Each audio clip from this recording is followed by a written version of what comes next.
Are you serious about building a reliable family tree and safely storing that information for future generations? Have you ever struggled with where to find reliable sources and useful information? Would you like to be able to collaborate with others and hopefully meet friends and maybe even some relatives who are also working on your family tree? If so, you've come to the right place, because today I'm going to show you 4 important considerations to help you choose the right software for recording and sharing your family tree. This is part 1 in a 2-part series about software, and today we're focusing on online applications. Be sure to also check out part 2, where we will be looking at software that you can install on your home computer. So let's get started with online applications to help you build your family tree. It's as easy as 1, 2, 3.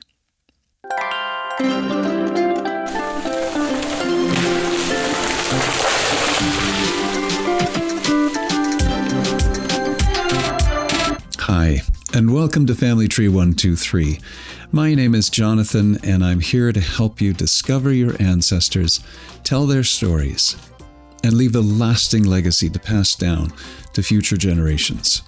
Online genealogy applications are very popular today, and for good reason. They are accessible, they're easy to use, and they provide some powerful tools to help you with your family tree.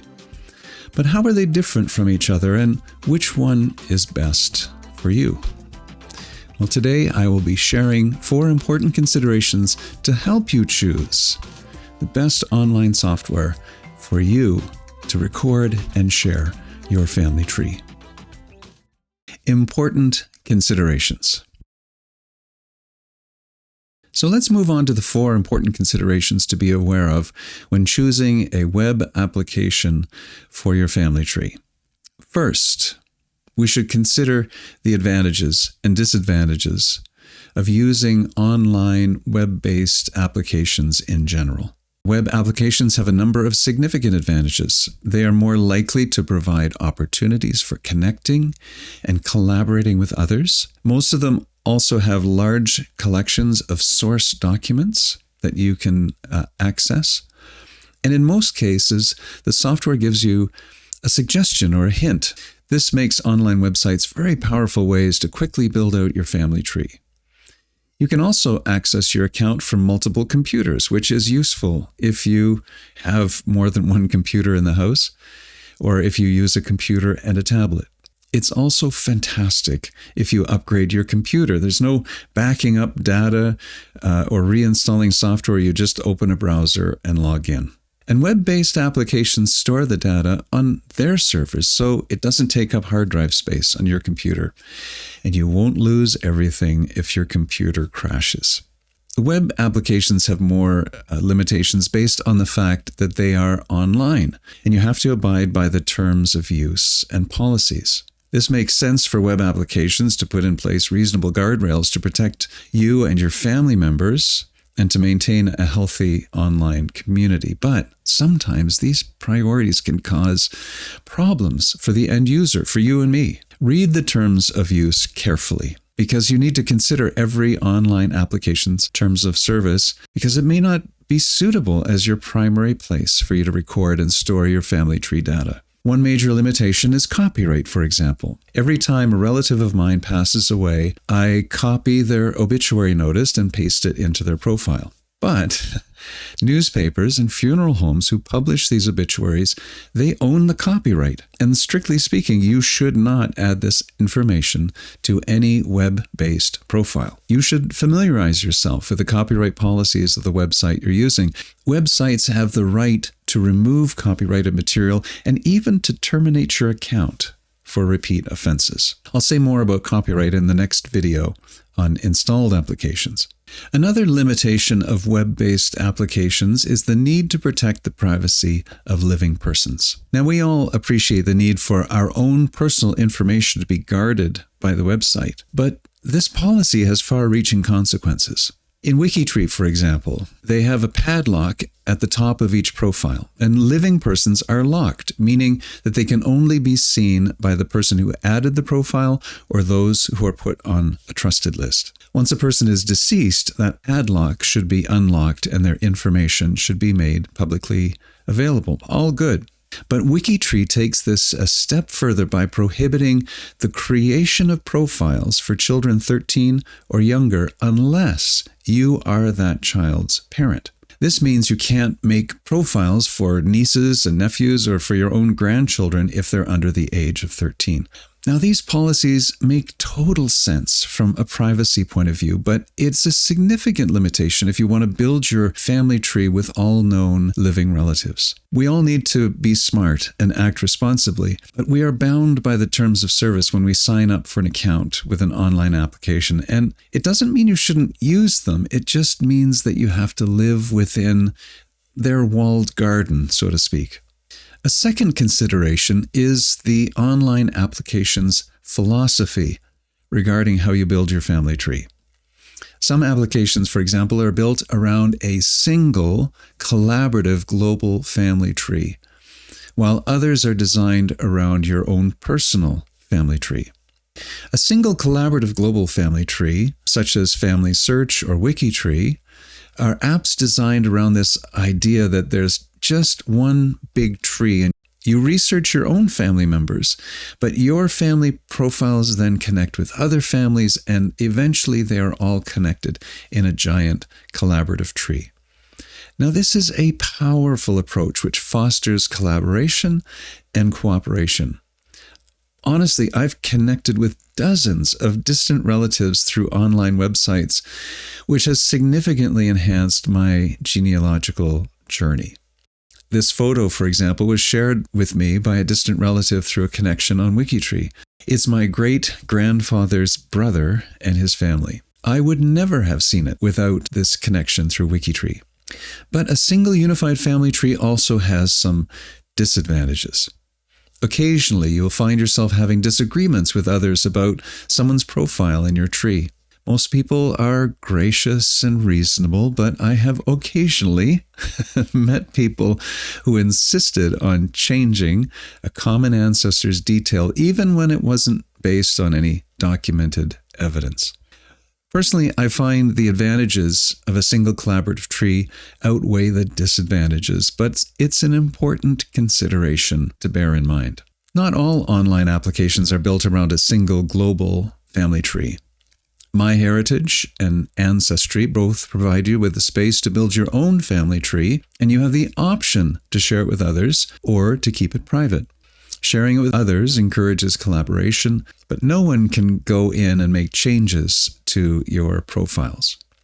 Having the option to keep your family tree private has its advantages. For one thing, you can avoid the kind of conflicts I just mentioned when you're working in a single global family tree.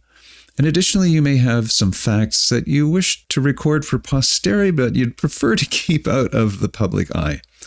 Perhaps an ancestor who was convicted for a crime, or a child born out of wedlock, or maybe you want to attach photos, but you're just not comfortable with the idea of them circulating freely online. These are your photos after all, and it's up to you to decide the level of sharing.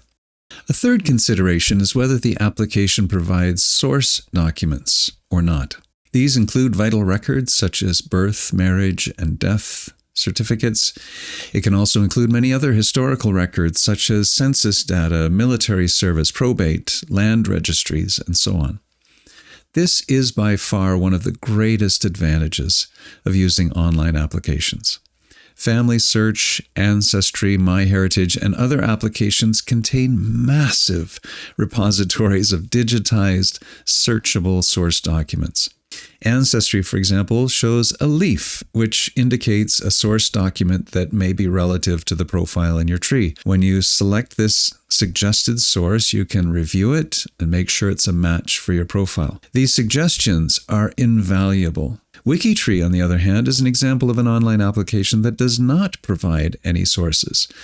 It's strictly a place to build your family tree with the onus on you to find and attach the sources. And finally, you'll probably want to consider the cost. Is the software free? Does it have a one-time fee, or does the service require an ongoing subscription? This is a personal choice for you to make based on your budget. If you're on a fixed income like I am, you're going to favor those services that are free or perhaps have a one-time fee. I'm interested to hear how you feel about this. Does your financial situation force you to economize? Or are you in a situation to choose software without having to worry about cost? Join the discussion in the comments down below and stay to the end for some helpful cost-saving tips that I'll share. Overview of popular online apps. Okay, so with all these considerations in mind, let's get down to brass tacks. What online apps are available and what features do they have? Well, here's a list of some of the more popular online applications. Let's start with FamilySearch.org. This is a website sponsored by the Mormon Church. They've been collecting genealogical records for 130 years, and they've supported family research for generations. FamilySearch is free. They keep costs down by mobilizing volunteers to assist with transcribing and sorting records. It's a single, collaborative, global family tree, and the website features one of the largest collections of source documents anywhere.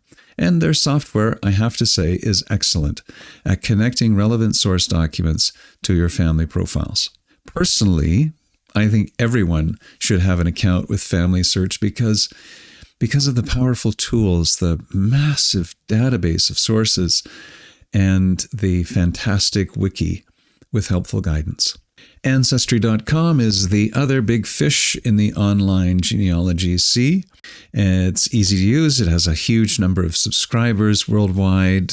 It has a database that contains a massive collection of source documents. I don't know about the rest of the world, but if you live in North America, there's a very strong likelihood that your family is already in one or more family trees publicly available on the site. And if you want to find others to collaborate with, FamilySearch, Ancestry, boy, they're great apps.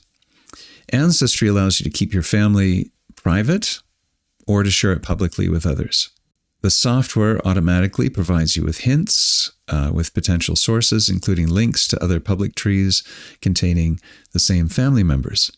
Ancestry also has in-house DNA testing and integration, and there's a mobile app for on-the-go research. MyHeritage.com is another popular website with slightly more international reach. It also has a user-friendly interface. Their smart matches connect you with sources from other family trees with common ancestors, and they also provide record matches for sources. MyHeritage also has some interesting AI tools such as photo colorization repair, and recently they've added AI photo animation. I expect these tools will soon be available on almost all the online websites, but I believe MyHeritage is really the pioneer in this area. FindMyPast.com is another application similar to the others, and I think it's particularly helpful for anyone with British or Irish ancestry.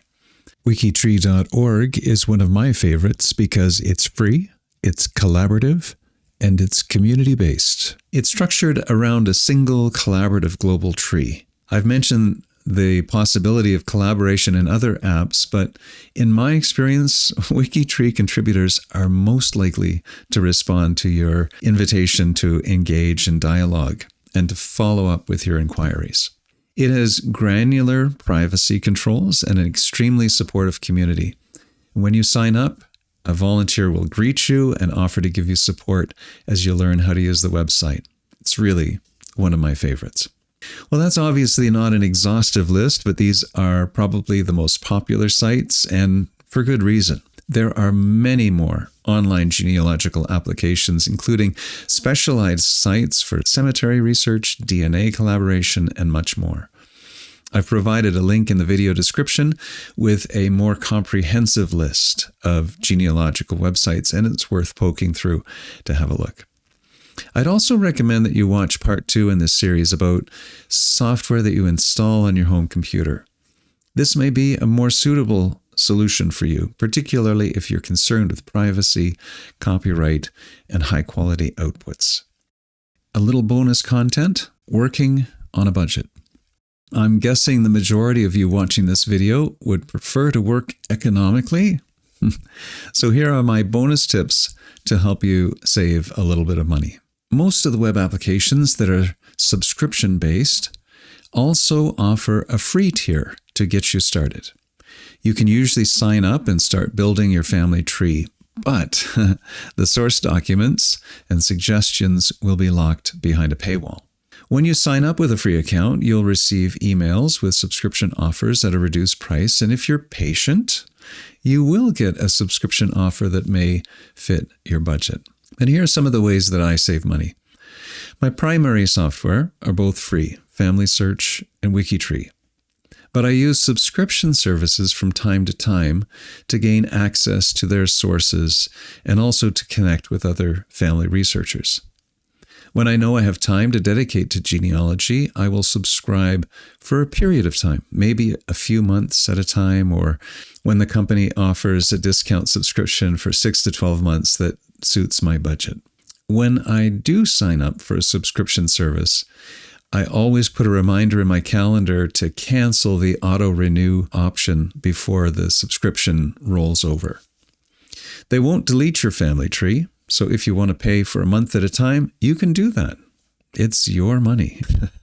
And don't forget the free options, FamilySearch and WikiTree, both excellent options. So there you have it, 4 important considerations for choosing online family tree software. I hope you found this video helpful and informative.